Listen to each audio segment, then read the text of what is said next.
Liz Truss resumes business as the next Prime Minister in the United Kingdom this week, but don't expect much time for her to settle into office.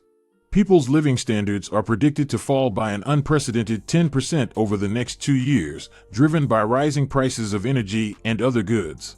The UK economy is facing a recession by the end of this year, with virtually no economic growth predicted until 2024.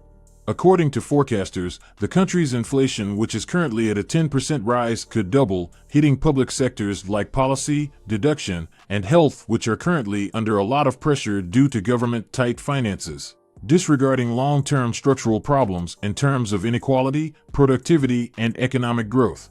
The income of most households have also remained the same for decades, while there is lack of real investment to increase productivity. The large difference in productivity is the underlying gap between Southeast and London compared to other parts of the UK, which the leveling up was aimed to tackle. Welcome to Savvy Economist.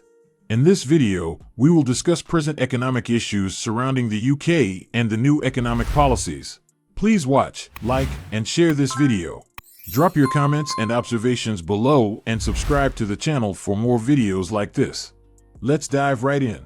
With reports of the household power yearly bill to almost double to over £3,500 in October thanks to a steep rise in the energy price cap, and potentially over £6,000 by April, billions of families will be forced into poverty by then. Meanwhile, the new Prime Minister, Truss, is set to reverse the 2.5 percentage point increase in the payroll tax set by former Prime Minister Boris Johnson, and freeze the top corporate rate at 19% rather than raising it to 26% as Boris intended. She also plans to remove certain green levies on household energy bills. Mr. Courting is expected to announce this week, or in a formal budget in November, a draft of personal tax cuts. These could include a deduction of the 20% rate on an increase of £50,000 and the adjustment of tax bracket in terms of recent inflation. Tax cuts on business premises are also on plan. According to Truss, the goal is to return the United Kingdom to a 2.5% annual GDP growth, a level that's not been hit since 2016, with the exception of last year's pandemic rebound. Truss mentioned her emergency measures in her first week in office, which aims to tackle the energy crisis, thus providing new support for both households and businesses. All this will come at a hefty price, as high as £100 billion. Following the newest hike in energy price cap, a slight boost in the existing subsidy system to accumulate three-quarters of the increase will raise the cost to the government from £24 billion to £42 billion. Markets have already stated their concerns about Truss' stand, as bond investors are afraid that a flood of gilts may be too much to absorb, thereby triggering higher debt servicing costs. Cutting VAT on fuel bills and suspending the green levy paid towards the cost of renewable energy is a great plan, but the help it provides is limited. Truss also stressed her plans to forge ahead with more North Sea drilling and fracking for shale gas. Here's what she said: "Within 1 week, I will make sure there is an announcement on how we are going to deal with the issue of energy bills and of long-term supply to put this country on the right footing for winter. I understand that people are struggling, that businesses are also concerned about their energy bills and the impact it could have on their future." She is definitely not the only one in this.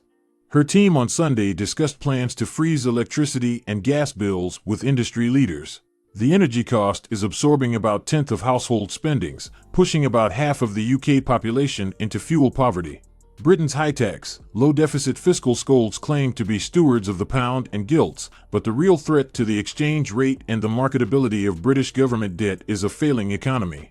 A drop in retail sales pushed the pound last week down to a 37-year low below $1.14. Who can blame consumers for spending less when they recently learned their household energy bills will rise by 80% in October on top of April's 54% increase? The new government has also vowed to implement plans for an emergency budget within a month to mitigate the recent rise in national insurance and also terminate the corporation tax increase scheduled for April 2023. Both cost £13 billion and £17 billion respectively. This plan will immediately wipe out the projected fiscal headroom of £30 billion projected in March by the government's Office of Budget Responsibility, OBR, even before considering a coming recession, reducing tax revenues and requiring increased spending on benefits. Yet these moves will have little or no effect on the cost of living. More radical tax cuts such as an overall cut in VAT or income tax would cost much more.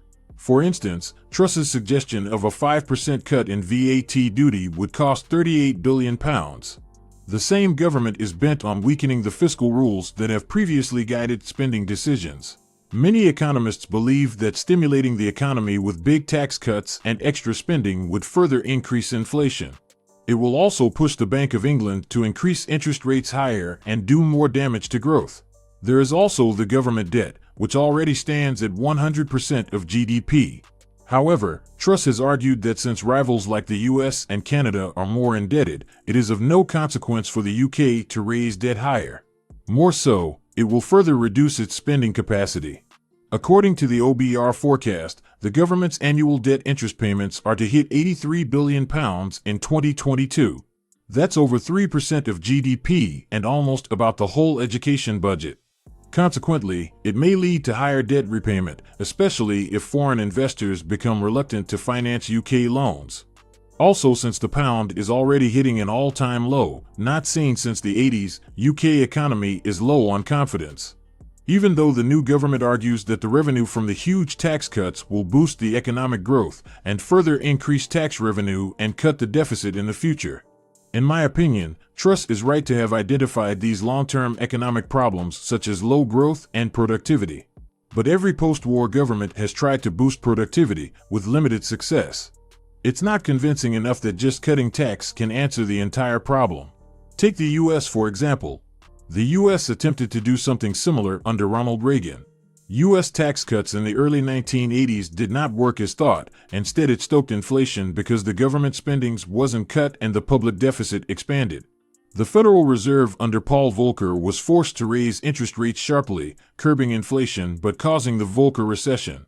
Truss's view is that cutting taxes and regulations will unleash the nation's productive potential and take advantage of the opportunities opened when Britain left the European Union. She also aims to strengthen the public sector and put the public finances under control by raising the UK's average growth rate to 2.5%, a level not consistently achieved since before the 2008 financial crisis. She is reluctant to discuss the big tax cuts. There are also plans to stop the increase of public sector workers' earnings, which is the biggest part of government spending, to a rate well below inflation. This may trigger strikes and a recruitment crisis for the understaffed NHS. There are also rumors of plans of major cuts in civil servants and other public sector workers, which will ignite existing problems in delivering key services in these areas. And we are certain that Truss' plan to cut bureaucracy and waste while pouring more funds to frontline service will not be strong enough to avoid these impacts. Economists, opposition politicians, and even some in the ruling Conservative Party worry that Truss tax cuts and other emergency plans may lead to more inflation and loosen fiscal restraints.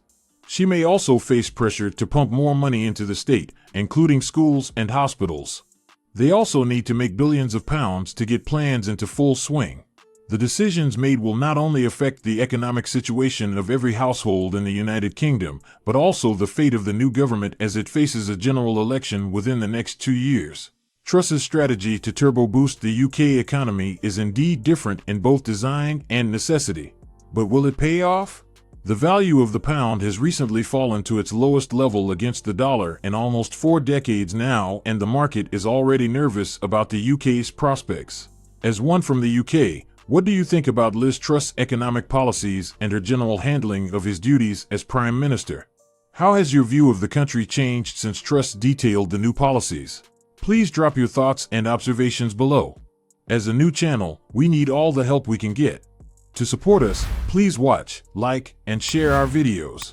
You can also subscribe to the channel and turn on post notifications for more videos like this. Thanks for watching.